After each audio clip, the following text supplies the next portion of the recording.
오늘은 가장 위대한 비밀 성경이라는 제목으로 말씀을 선고합니다. 이제 오늘 78편부터 11개의 시편이 이제 연대기 성경에 모아져 있는데, 여기에 한 가지 공통점은 포로 시대가 지나가서 이제 다시 고국으로 돌아온 이 회복 시대에 쓴 시편이다 하는 겁니다.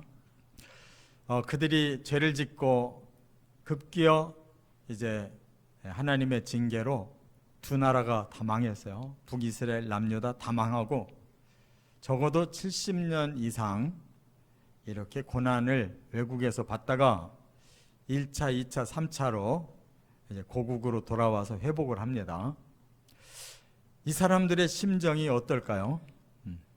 아마 계속 그 나라에서 편안하게 사는 것과 이렇게 나라가 망해서 해외로 포로로 끌려갔다가 오랜 세월 후에 돌아와서 다시 제자리로 이제 왔을지라도 많이 다를 거예요. 마음이 많이 다를 거예요.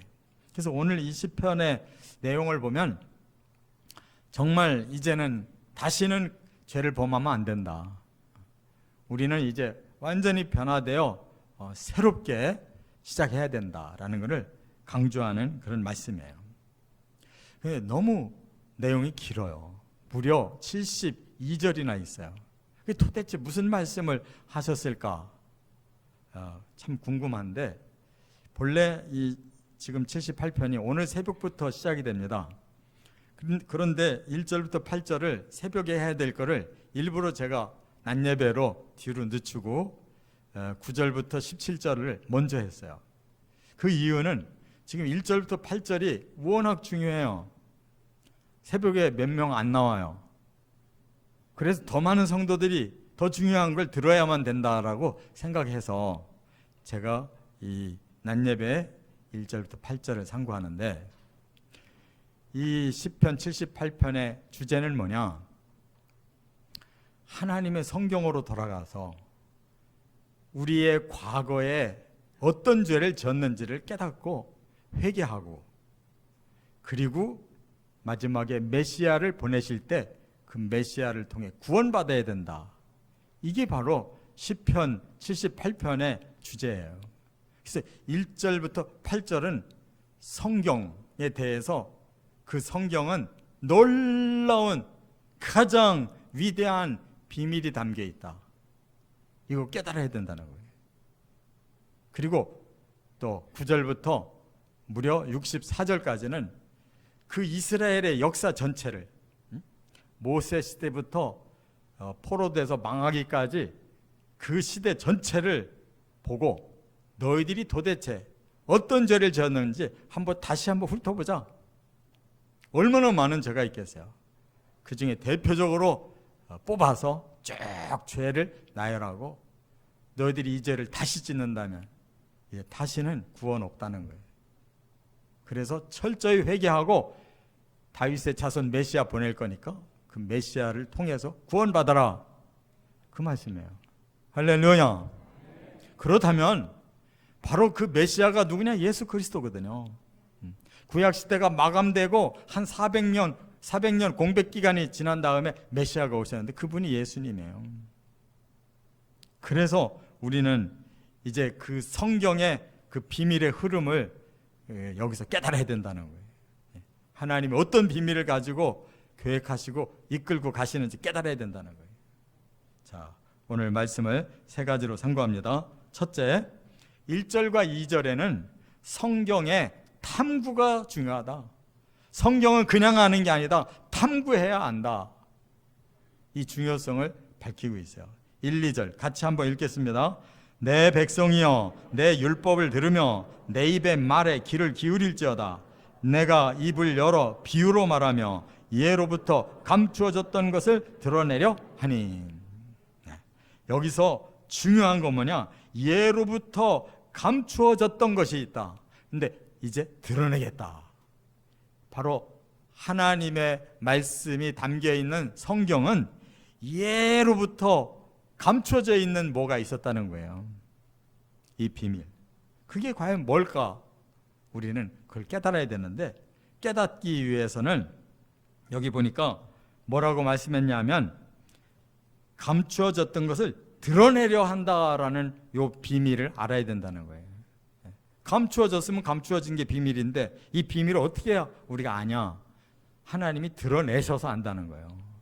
그렇기 때문에 성경은 우리의 노력만으로 되는 게 아니에요. 그것이 하나님에 의해서 때가 돼서 드러나는, 밝히는 역사. 여기 드러낸다라고 하는 이 단어 자체가 바로 나바라 그러는데, 이것이 계시와 같은 거예요. 감춰져 있는 것을 그냥 하나님이 뭔가를 드러내서 보여줘야 된다. 나바. 이거를 밝힌다, 발표한다, 이런 뜻이에요. 그런데 하나님이 계시하셔도 결국 이 비밀을 못 푸는 사람들이 있어요. 어떤 사람이 못 푸느냐? 탐구하지 않는 사람 못 풀어요. 그래서 오늘 본문에 뭐라고 그랬어요? 내 백성이여 내 율법을 들으며 내 입의 말에 귀를 기울일지어다, 이렇게 말씀하고 있어요. 이것이 우리가 하나님의 위대한 비밀이 숨어 있는데 하나님이 밝혀줄 테니까 너희들은 열심히 탐구해라, 그 말씀인 줄 깨달으시 바랍니다. 성경은 집에 몇 권씩 되는데 평생 한 번도 성경 창세기부터 계시록까지 읽어보지 않은 사람들이 숱해요. 성경이 도대체 뭔지 모르는 사람들이 숱하단 말이에요. 하나님의 가장 위대한 비밀이 담겨 있다, 그 말이에요. 예를 들어서 스티븐슨이 쓴 이 보물섬이라는 소설이 있잖아요. 어떤 섬에 보물이 가득 쌓여 있는데 아무도 모르는데 거기를 알 수 있는 지도가 한 장 있다, 이거예요. 그것이 다수가 안다면 그 비밀이 아니죠. 그냥 어떤 한 사람으로부터 그 비밀 지도를 알게 됐다. 그러면 어떡할 것 같아요, 여러분들은? 몰래 그 누구도 모르게 우리만 그 지도를 가지고 찾아서 끝내 그 보물을 다 차지하고 싶지 않겠어요? 하나님이 그 보물섬보다 더 위대한 하나님의 나라 천국이라는 어마어마한 비밀의 세계를 우리에게 주시려고 지도를 하나 건네주셨다. 그게 성경이라는 거예요. 그런데 성경을 여러분들이 우습게 여기고 덮어놔버리니까 이 위대한 하늘의 세계를 갈 길을 알지를 못한단 말이에요. 어떻게 해야 되느냐? 하나님이 지도 주셨으니까, 밝혀놓으셨으니까 열심히 탐구해서 찾아 들어가야 된다, 그 말이에요. 할렐루야. 천국이 그렇게 세상에 귀한 것마도 못하다면은 그 천국 뭐하러 가겠어요? 이 세상에 귀한 비밀들도 다 파헤쳐서 어떻게 하면 내가 그걸 얻어낼까 야단들인데, 하나님이 가장 위대한 비밀 천국을 이렇게 비밀로 감추었다가 드러내셨다면 성경 안으로 죽으라고 파고 들어와야지. 그거 안 하고 할 게 뭐가 있냐, 그 말이에요. 그러면 어떻게 이 말씀이 되어 있느냐? 예로부터라고 한 말씀은 굉장히 오래전부터인데 사실은 영원전부터예요. 하나님의 계획은 영원전부터 시작된 거예요. 그런데 이 성경의 역사 속에 그걸 드러내기 시작한 것이 바로 창세기인데, 창세기의 내용은 훨씬 오래됐지만 그 창세기를 기록한 사람의 시대는 BC 1500년, 그러니까 모세 시대부터 시작된 거예요. 모세가 처음으로 그 드러낸 그 계시를 받아서 적은 사람이에요. 그게 바로 창세기, 출애굽기, 레위기, 민수기, 신명기, 모세 오경이라고 부르는 거란 말이에요. 그리고 그 하나님의 계시가 계속 시대마다 선지자들에게 알려져서 마지막 선지자에게 마지막 계시가 임했는데 그게 바로 요한계시록이에요. 그 요한은 예수님의 12제자 중에 한 사람인 사도 요한이에요. 그가 계시받을 때가 서기 한 90년대라고 보는데 그 90년대에 사도 요한이 늙은 상태에서 반모섬에서 계시받고 그거 써놓고 죽었단 말이에요. 그러니까 창세기부터 요한계시록까지가 도대체 하나님의 위대한 천국 계시가 몇 년 동안 쓰여졌느냐? 적어도 사람들에게 알려주신 것이 1600년간. 그게 쓰여져서 이렇게 큰 한 권의 책으로 만들어졌는데 이게 알고 보면 66권이나 되는 거예요. 여러분, 우리가 일반 서적 66권 한꺼번에 모아보면 얼마나 많은지. 근데 이 성경책은 특수한 재질로 만들어놔서 이렇게 얇게 한 권으로 우리가 들고 다니는 것처럼 된 거지, 사실 굉장히 양이 방대한 거예요. 66권의 책이고, 또 우리가 그거를 장으로 따지면 1189장이나 돼요. 얼마나 장수가 많아요. 또 절로 따지면 13,000절도 더 돼요. 제가 페이지를 살펴보니까 1700페이지도 넘어요. 그렇게 조밀조밀하게 써놓은 책이지만 내용이 방대하다 그 말이에요. 그런데 하나님은 오늘 본문에 보니까 두 가지로 내용을 담아주셨대요. 그래서 어떤 내용인가 보니까 하나님이 우리에게 율법으로 주시고 또 하나는 비유로 주셨다, 이렇게 본문에서 말씀하고 있어요. 그러므로 내 율법을 들으며 내 입을 열어 비유로 말한다, 이렇게 말씀했어요. 그럼 이 두 가지만 잘 알면 되는 거예요. 구약 성경은 율법이에요. 그 왜 율법으로 밝혔을까? 우리나라도 제일 중요한 책이 뭐예요? 헌법. 우리나라가 헌법 없으면 무너지는 거예요. 헌법이 나라를 이렇게 해야 된다라고 규정해 놓은 거예요. 하나님의 비밀 나라도 바로 율법으로 규정해 놨단 말이에요. 그걸 토라라고 그래, 토라. 근데 굉장히 어려워요. 법은 어려워요. 우리나라에서도 공부 잘하는 사람이 그 법 다루잖아요. 적당히 해가지고는 안 돼, 구분을 못 해요. 그런데 또 하나 희망이 있어요. 비유로도 말했다 그랬어요. 이 비유라는 말은 마샬이라고 그러는데 하나님께서 그 뜻을 정확하게 깨우쳐 주시는 성령의 영감에 의해서 밝혀지는 말씀이 있다 그 말이에요. 할렐루야. 그래서 이렇게 공부 열심히 잘하는 머리 좋은 사람들만 성경 아는 게 아니에요.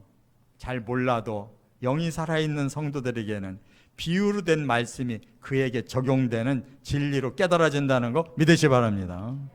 그래서 모든 사람이 다 알도록 해주셨어요. 그렇다면 우리는 어떻게 하면 되겠느냐? 열심히 탐구하면 되는데 그 탐구하는 자세를 베드로전서 1장 10절에 구약의 선지자들이 어떻게 탐구했는가를 이렇게 소개했어요. 보니까 은혜를 예언하던 선지자들이 연구하고 부지런히 살펴서 그랬어요. 연구를 하고 부지런히 살폈대요. 또 하나는 그리스도의 영이 받으실 고난과 후에 받으실 영광을 미리 증언하여 체험했다는 거예요. 자기들이 성령을 통해서 체험을 하고 증언을 했다는 거예요. 이처럼 율법을 연구하고 비유는 체험하고 그래서 밝혀놓은 것이 다 선지자들이 쓴 이 성경책이라는 거예요.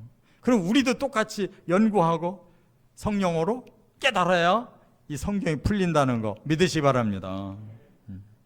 또 골로새서 1장 26절에는 이렇게 또 설명을 해놨어요. 이 비밀은 만세와 만대로부터 감추어졌던 것인데, 이게 영원전부터라는 뜻이에요. 이제 그의 성도들에게 나타났고, 누구에게? 여러분 성도이십니까? 여러분 예수 믿는 성도이시죠? 그러면 이미 나타났어요. 그것이 바로 복음의 말씀이고 성령의 깨달음인 줄로 믿으시 바랍니다.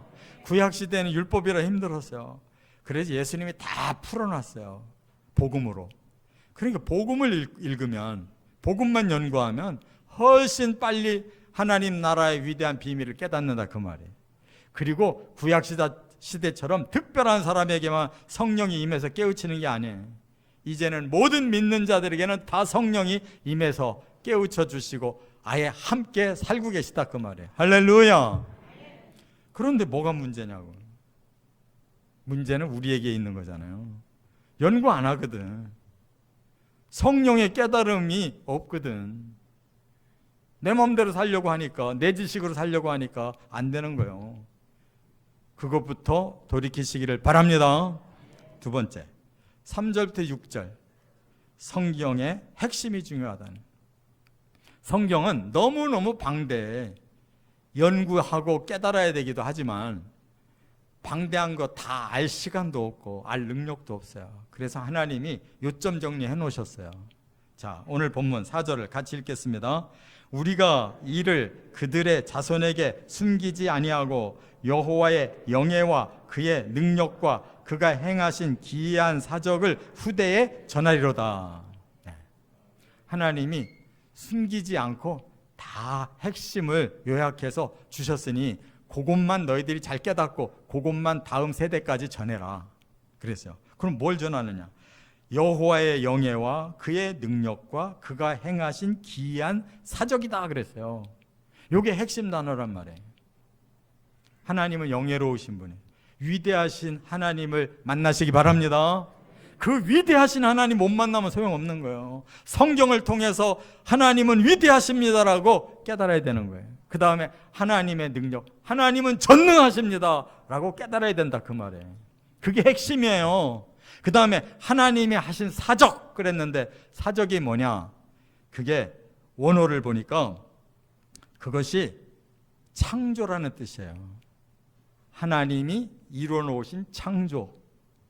할렐루야. 구약에서 우리가 하나님을 깨달으려면 창조주 하나님을 깨달아야 되는 거예요. 그 창조를 못 깨달으면 우리도 누군지 모르고 세상이 뭔지를 모르는 거예요. 천국이 있는지 없는지 모르는 거란 말이에요. 자, 창조는 두 가지가 있어요. 처음 창조, 창세기에. 믿습니까? 물질의 세계. 나중 창조, 계시록 21장, 22장. 영원한 나라. 믿습니까? 이거를 다 깨닫게 해주신다는 거예요. 이거 깨달으면 성경 다 아는 거예요. 믿으시 바랍니다. 하나님은 위대하신 하나님, 전능하신 하나님, 우리에게 창조의 세계를 만들어 놓고 그 비밀을 풀어주시는 하나님.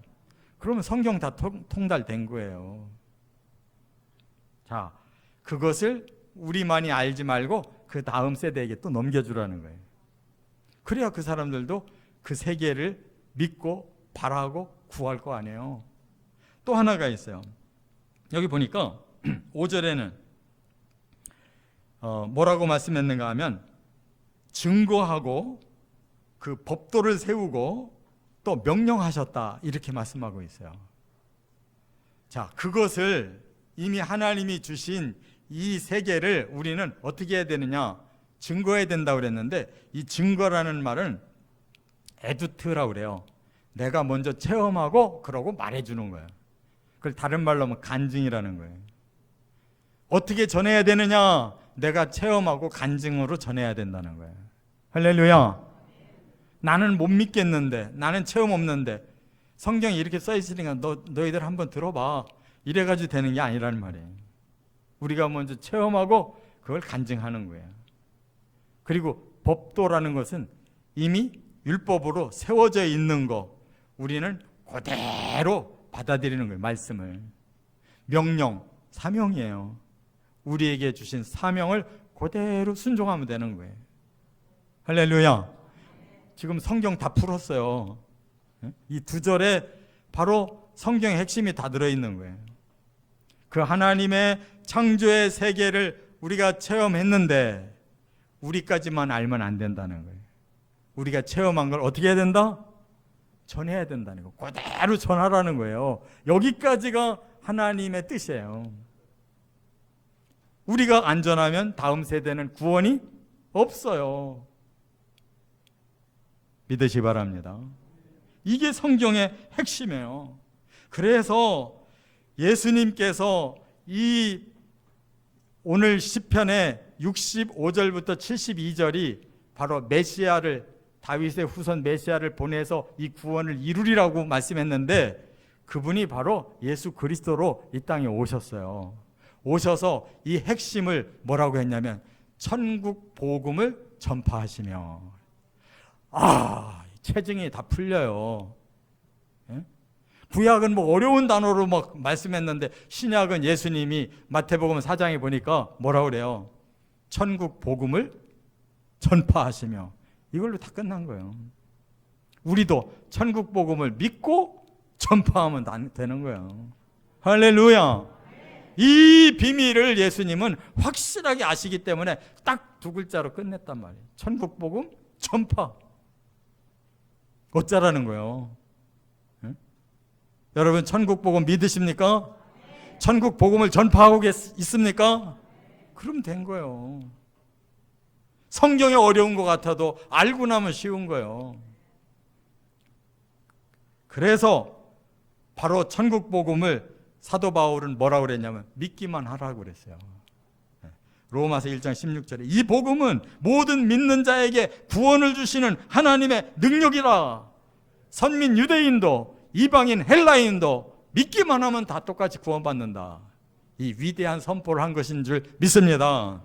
끝으로 세 번째 7절 8절 성경의 목적이 중요하다 이거예요. 여기까지는 이제 신나게 왔는데 가장 중요한 목적이 뭐냐, 목표가 뭐냐, 마지막 크라이막스가 뭐냐 이거예요. 이 비밀의 마지막 크라이막스는 뭐냐. 7절을 같이 읽겠습니다. 다 같이. 그들로 그들의 소망을 하나님께 두며 하나님께서 행하신 일을 잊지 아니하고 오직 그의 계명을 지켜서. 자, 이제 모든 정점은 하나님께 달려 있는 거예요. 그렇죠? 하나님이 계획하신 것을 하나님이 행동하셨는데 바로 비밀의 세계를 만들어 놓으셨단 말이에요. 그러면 하나님께 소망을 두며 하나님이 행하신 그 창조의 세계에 잊어버리지 말고 초점 맞추고 거기까지 가는 하나님의 말씀, 성경, 계명을 그대로 순종하면 된다고 그랬어요. 할렐루야. 얼마나 쉬워요. 그 주체가 되시는 하나님께 소망 두고 그 하나님이 행해 놓으신 그 세계를 창조하신 그 비밀의 나라를 우리가 잊지 말고 기억하고 그리고 거기까지 가는 길 바로 이 성경의 계명대로 순종하면 된다 이거예요. 이게 목적이에요. 이거 잃어버리면 소용없어요. 하나님에 대해서 희미한 사람 아무 소용이 없어요. 천국에 대해서 희미한 사람 아무 소용이 없어요. 그 천국을 가는 길, 이 계명을 잃어버리는 사람 소용없는 거예요. 목적이 이루어져야 모든 것에 의미가 있는 거예요. 할렐루야. 그래서 이대로 살아가면 변화된다 이거예요. 천국 백성으로 여기서부터 변화된다. 8절에 뭐라고 그랬느냐? 그들의 조상들 곧 완고하고 패역하여 그들의 마음이 정직하지 못하며 그 심령이 하나님께 충성하지 아니하는 세대와 같이 되지 아니하게 하려 함이라 그랬어요. 구약에서 우리가 봤던 이 하나님의 백성들 어떤 자들이었느냐? 완고하고 패역했대요. 그들은 천국 못 가는 거예요. 그래서 이제 메시아를 통해 돌려놓으시려고 하는 거예요. 어떻게? 온순하고 순복하는 백성으로. 할렐루야. 그들은 정직하지 못했대요. 그래서 예수님의 복음으로 성령으로 바꿔놓으시는 거예요. 어떻게? 정직하게. 그들은 충성하지 못했대요. 예수님의 복음과 성령이 어떻게? 그들을 충성하게 변화시킨다 그 말이에요. 할렐루야. 우리가 목적을 이루기 위해서는 바로 이렇게 살면 되는 거예요. 그래서 결국 그 복음과 성령이 우리를 하나님이 목적하신 그대로 그 나라에까지 들어가게 하신다는 거 확신하시기 바랍니다. 그래서 에베소서 1장 13절에 그랬어요. 너희도 진리의 말씀 곧 너희 구원의 복음을 듣고 그 안에서 또한 믿어 약속의 성령으로 인치심을 받았느니라. 복음을 믿는 사람은 성령이 우리를 인쳐놓으셨대요. 그래서 우리는 천국까지 갈 보장이 돼 있다 그 말이에요. 할렐루야. 그 다음에 사도 바울은 또 한 번 로마서 14장 17절에 이렇게 말씀했어요. 하나님의 나라는 먹는 것과 마시는 것이 아니요 오직 성령 안에 있는 의와 평강과 희락이라 그랬는데 천국을 여기서부터 경험한다는 거예요. 천국은 의의 나라, 천국은 평화의 나라, 천국은 기쁨, 사랑이 넘치는 나라예요. 여기서부터 출발한다는 거예요. 할렐루야. 우리가 점점 의로워지고 점점 진정한 평화가 내 안에 생기고 점점 사랑으로 마음이 기뻐진다. 그 사람 틀림없이 천국 백성이 되어가는 거예요. 그러다가 예수님 오시는 디데이에 우리는 부활해서 영원히 천국에 들어가는 것입니다. 반드시 이 비밀의 세계로 들어가는 저와 여러분 되시기를 주의 이름으로 축원합니다. 축원합니다.